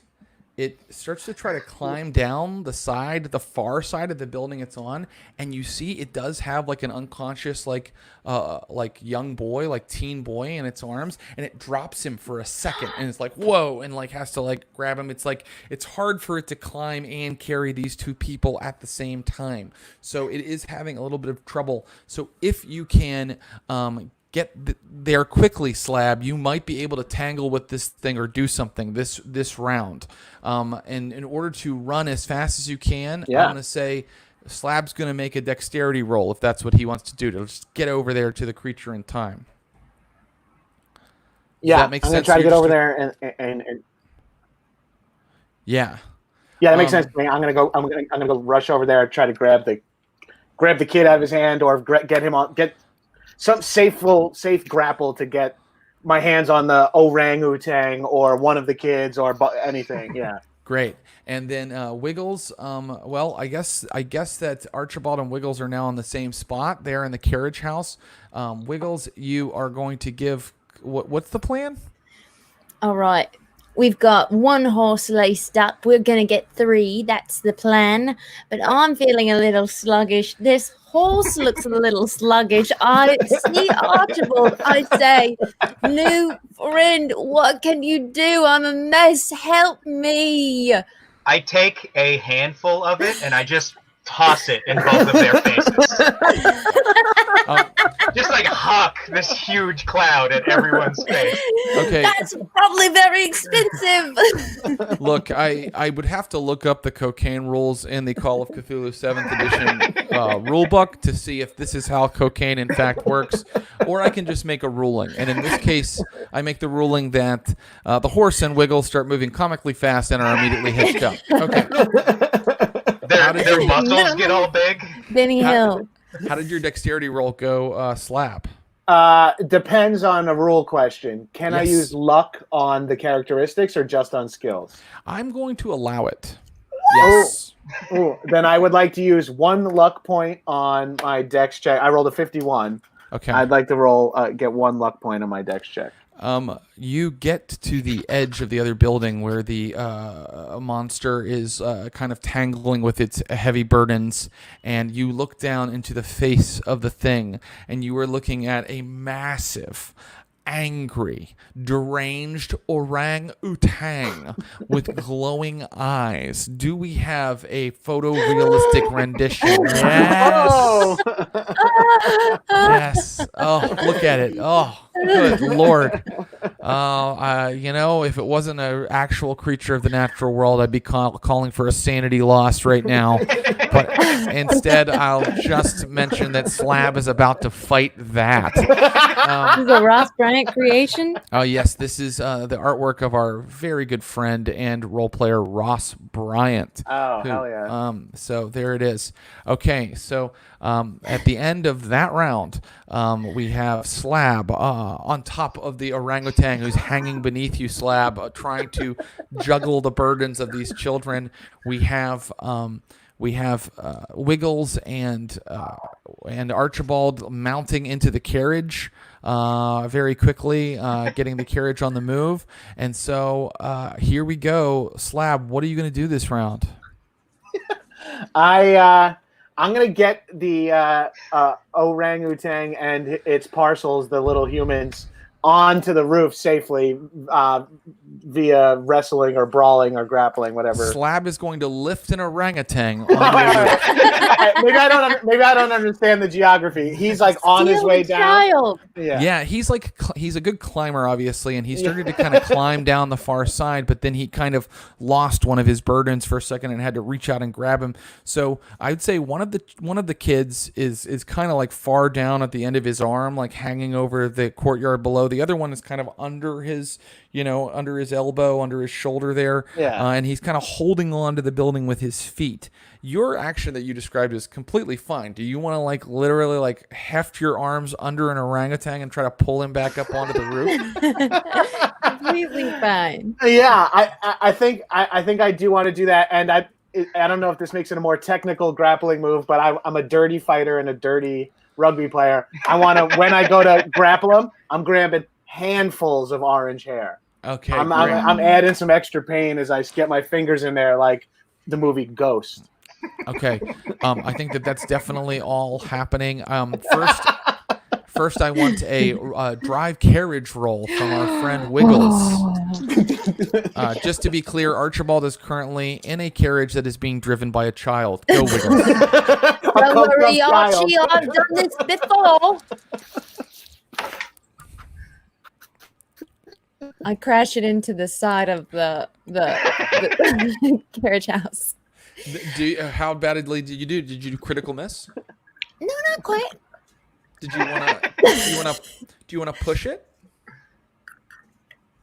Yeah. Okay. I'm gonna get some new dice. We're gonna change these out.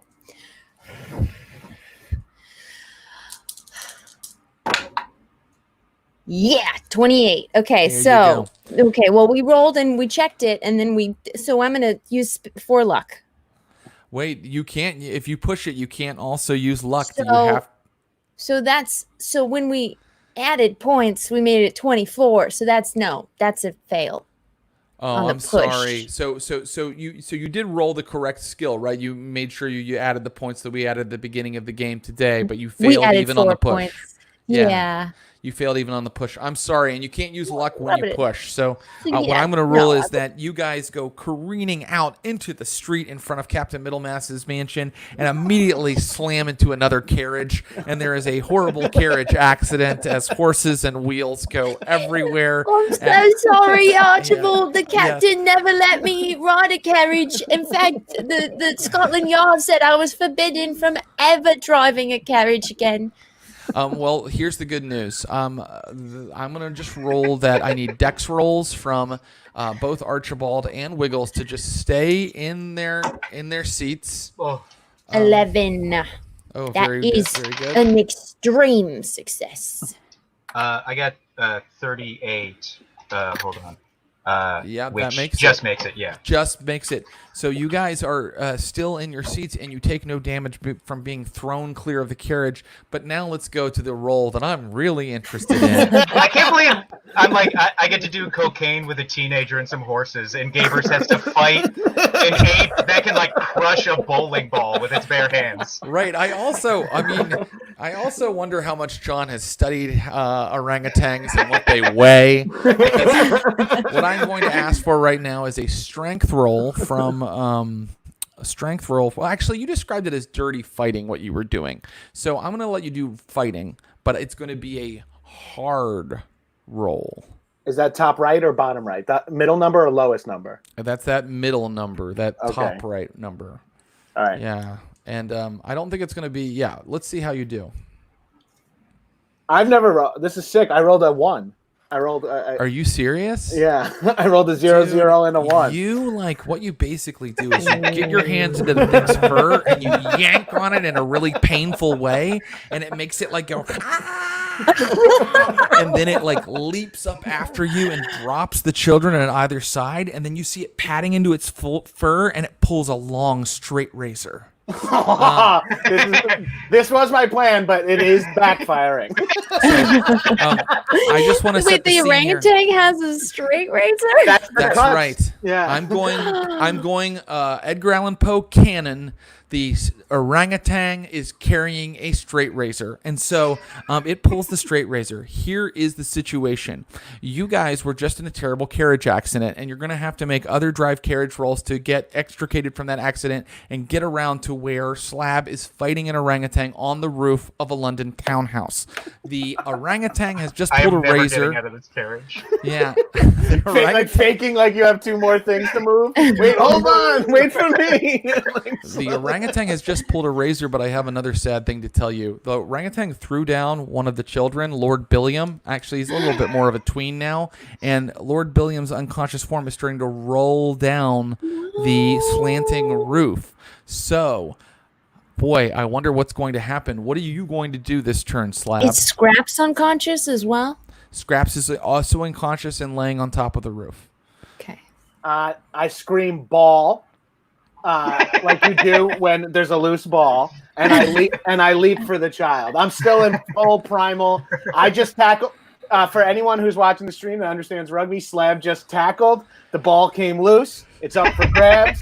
We're gonna form a ruck, and he's gonna pick that up and go for a try. So I leap for the child, or scurry after whatever I need to cover for the distance. That's great. We're going to see how that goes in just a second. And then I think, Wiggles, you're just going to drive that carriage. You've been in a terrible accident, but maybe with a hard drive carriage roll, you will extricate your carriage from this accident and get to where you're going. And Archibald, is there anything you'd like to do or to aid? Or my heart is a 10, so I think I'm going to get out when I remember carriages aren't for me, and I'm just going to sprint in the direction that I saw Slab jumping. Okay, great. And what about you, Archibald? Is the carriage, am I like trapped in the carriage, or can I just get out no problem? I think that what happened is like the reins and the horses and everything are all like crisscross, and a wheel came off the other carriage, and like the handsome cab driver is cursing at you in like esoteric London Cockney jargon. Yeah. But you can extricate yourself if you'd like and run after Wiggles if you'd like. Quick question. Did I gain back any HP when there was a cloud of cocaine thrown at me? No, I let you finish getting the horses hitched up True. much more quickly. True. Also, I don't know that that's a traditional side effect of cocaine either. That was the cocaine buff that I gave you. So Archibald, are you running after Wiggles, or are you doing something else? Yeah, I'm gonna run after her. Okay. You know what? No, I'm not gonna try to drive another. I'm not gonna try to charm another a man and then drive his carriage. I'm gonna run after her. Yeah. Okay. So the two of you start running. Just looked at my skill numbers and no. I have good news for you. It will only take you now that you've taken off running this round. It will only take you one more round to get to where this fight is occurring on the rooftop. And now unless we take more cocaine. No more cocaine. Yeah, I snort all crank. the cocaine. No, there's not. I figured out a way to smoke the cocaine. Okay. Great idea. So the orangutan goes first. The orangutan moves toward you as you are running for the child and attacks you, Slab. And the orangutan, I'm so sorry to say, rolls a critical hit with its attacking skill. No. I'm sorry. It's just an extreme, so it does very well. So now it does its damage plus a little bit. It has a huge strength bonus. Oh, God. I really hope you're okay, Slab. Same. The orangutan just hit you for 9 damage with its blade. It's just slashing into your back madly, like a savage ripper, like ripping at your back, and blood is squirting out. You need to tell me: are you making a? Oh wait, 9 is more than half your HP, right, Slab? Correct. Okay, so now I need a Constitution roll from you. Yikes. Oh shit. Can you I rolled a 90-10, so that's a 100. Wait, you rolled a 90 and a 10, so that's 90. That's 90. Oh, no, because it's the 0. Correct. It's still very bad. What this means is, I think that this is your last action before you pass out from the pain. Right. So I want you to make a fighting brawl roll to grab the kid before he rolls off the building. Yes. 30. 30. Okay. So you roll down the side of the building like you're losing a lot of blood, and you grab the kid and you push him up onto like a chimney where he won't like get loose and fall. And then that's when you go unconscious, Slab, from being sliced up so badly. And now we are going to cut to when Wilma and Archibald like come to the bottom of the building, and you can actually see Slab hanging unconscious over the edge of the roof, and you see the huge orange ape standing over him holding a straight razor. I can see moment. I can see the orangutan. Oh yeah, you see him. In fact, let's see him Hey, again. You damn dirty ape! And I pull out my stones, my throwing stones. Yes. And I'm gonna nail him right in that beady eye. Okay, go for it. I want you to do it. This worked really well last time, but the dice haven't been your friend tonight. No, but I switched dice, and that's a success. A success. So, Wiggles, when she sees the creature, immediately throws a stone as hard as she can, and it arcs up and it hits the beast in the face. And how much damage do your stones do? Oh, yeah. Well, it's a big beast. 1d2. Yeah, and it's like, what the hell is a 1d2? It's you roll a d4 and then you half it. Or you can also just flip a coin and say tails is more. So you did 2 damage to the beast. But here's the thing. I'm going to rule that it has to make a dex roll when you do that. And I have made the dex roll. And I got to tell you, this thing has a 90 dex. It's extremely dexterous. And guess what I just rolled?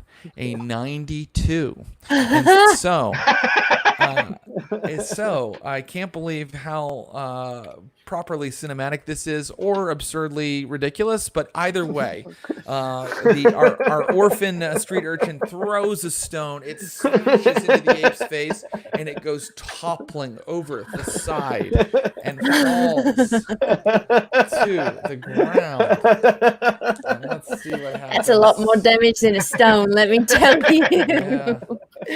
I throw gravity at the orangutan. That's The 9.8 orangutan meters per second squared times hits 1d10. the ground Ooh. hard, and it basically explodes a little bit. Like, it hits the ground so hard that if this thing is going to survive, it would need a tremendous amount of medical attention. You see a pool of blood begin to form beneath its massive skull, and you're looking at a dead orangutan holding limply in its hand a straight razor, and that is when Wiggles and Archibald hear a whistle somewhere nearby. Like whistling furiously. I grabbed the straight razor because I realized a single stone with 1d2 damage is not the best weapon. No, probably not. You now have a straight razor. Poor Slab is unconscious on the top of the roof. And what are you going to do, Archibald? Is there like I'm going to ask an extremely stupid question I know the answer to due to safety regulations in Victorian England. Is there a fire escape or another easy way up on top of the building? Unfortunately, because it is, 1852, there isn't really a fire escape. I mean, there would be in some areas, but these are kind of nicer houses. But I can tell you that it has a lot of joists and buttresses, and I'm probably using the wrong architectural terminology. But if you'd like to attempt to climb up there, you may. Dude, I cannot climb at all. Yeah, you want to really take your time? The danger appears to have passed. Yeah, does Slab doesn't look like he's like extremely bleeding out or anything, or like continuing to slide down. He's just sort of draped over the edge. No, Slab is just sort of draped over the edge, unconscious, and Slab should know that he has taken a major wound, and a major wound means that Slab will always have some kind of thing about him that makes him remember the time an orangutan slashed his back open. How would you not? Yeah. What world? Well, good thing he stabbed me. I would have forgot fist fighting an orangutan on the roof. Well, I think that probably, you will have to pick something that maybe he has back trouble from now on, or some other type of thing. And it means that I can bring it up whenever Slab is in an adventure again. I could be like, but your back trouble. I'm gonna do a slow climb up there. Okay, you eventually arrive at the top. And the orangutan is for sure dead too, right? I mean, if it's not, it's soon on its way to being dead. It fell like 45 feet or something like that and hit the ground hard. I'm gonna blast the orangutan in the head with my blunderbuss first. Okay. You take out your blunderbuss, you aim it at the thing, and you put it out of its misery. The shot rings out over the London neighborhood, and as the night settles on these houses, the thing is well and truly dead. R.I.P. the giant orangutan with the straight razor. You climb to the top and you find Slab, and you find one of the children coming to. A young man with a top hat that has miraculously stayed on his head. Lord William, I see you up there, friend. He says, it was that professor type that chased us last time. I seen him. He was using a whistle to control the ape.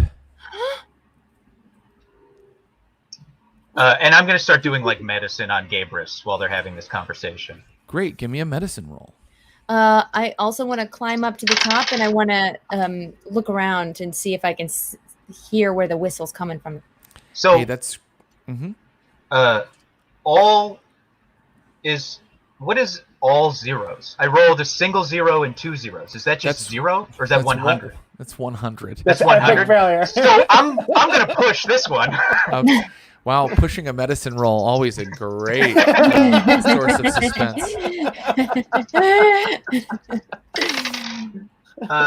Okay, yeah. I rolled a 36, and my medicine is 41. Okay. In that case, Slab can get 3 HP back, and Slab can now be conscious. And what I would like from Wiggles is I would like you to make a listen roll to see if you hear the whistle anymore. So let me have that first. Yeah. A critical failure. 3 zeros. The whistle is no longer chiming through the night. Probably whoever was using it realized that the thing it was controlling was no longer alive. And so the unseen enemy behind this plot has disappeared. And for now, you have failed to capture the person who stole the lens from the Neptune Society. But on the other hand, you showed great heroism, rescuing children from falling off roofs, having fights with orangutans, using cocaine in very creative ways. So although it is a net loss, it is perhaps a winning. Oh, it was a winning session. I am going to stop the game there for today. I really, really enjoyed that. Can I have a digital round of applause for Becca Scott, Will Weldon, and Jon Gabrus? And back at you, Jared. That was awesome. Yeah, Jared, that was awesome. As always. Yeah, that was great. Woo! I love this group. I thought you guys were so fantastic, and I really like how you interacted with the scenario. Maybe we can have these guys back, or maybe one of them and some other people to kind of delve into farther what has happened here, or maybe the lens that you were searching for is in the hands of bad guys now, and that will have terrible consequences on the world of Dickensian London. All of these things might be true, but for now, we're going to bid them all adieu. Guys, I really, really loved having you. Thanks so much, and we'll talk soon. You're such a blast. Bye. Surviving is winning, right, Jared? What's that, my friend? Oh, okay. Ladies and gentlemen, that was today's episode of the Neptune Society. A tight 2-hour action parable. I'm going to hang out for a couple minutes if anybody has any questions. Becca, thank you so much. Becca's so wonderful as Wiggles or as Alma Serrano. Why did I bother? Will Weldon is now saying in the private chat, why did I bother healing Gabrus if the session was over anyway? Well, it's a good question. And, you know, normally if we were playing at my house, we probably would play for 8 hours, and then our wives and girlfriends would call us, our husbands, and say, what the fuck are you doing? You have to come back here and raise your child. But because Stream of Blood believes in a tight window of action and adventure, we will merely pick up these story threads again at a later date, perhaps with the same characters or different characters. Guys, please click on the little heart on Twitch. Please follow us on Twitter and on Instagram, and go ahead and join that Facebook group. Becca, question, how much of the story did we not get to? Almost all of it. The funniest thing about these guys as detectives was that they didn't do that much detecting, but they were men of action, I thought. And then there's always more story in the scenarios that I make than anybody gets to. Most of the scenarios, like, there are entire scenes that don't happen, and we're improvising the whole time on our end too. I know the players are improvising, but myself and Clint, who truly is the secret game master, hi Clint, and sends me ideas and plays ways that we could take the story. So that's what I like about our game here, is that it really is sort of improvised, and it isn't a railroad. I didn't know where they would go. I didn't know if they would succeed. Sometimes they fail to solve a mystery, and that's okay. We can just pick it up again later. So follow us on all those platforms. Donate to Join Campaign Zero. Please, please, please do that. JoinCampaignZero.org. And we will be back next week with more Neptune Society, 2 p.m. Pacific on Sundays. And you got to tune in to Vampires of Pittsburgh. That is our ongoing Vampire the Masquerade series with Thomas Middleditch, Ross Bryant, and Ashley Birch. And that's happening Wednesday at 6 p.m. Pacific every week. We've been doing solo spotlight episodes the last couple weeks where we focus in on one of the characters instead of all three and let them kind of do things that are in their backstory or like look into like personal quests that they have that maybe their entire group of vampires doesn't have. And that's been going really well. I also want to apologize when we have technical difficulties. That's always disappointing to me. Luckily, I feel like Brian, my producer, and Clinton Trucks, my producer, book the best, funniest, most entertaining role players that we can get our hands on. And so if I have to kind of duck out because my screen freezes, I know I'm in good hands with those folks. So I just want to thank our performers again for that, and for you guys for tuning in and being patient with us. I think that's it. Until next time, I love you all. And Shub Ningaraf Cthulhu Fatagan. Bye-bye.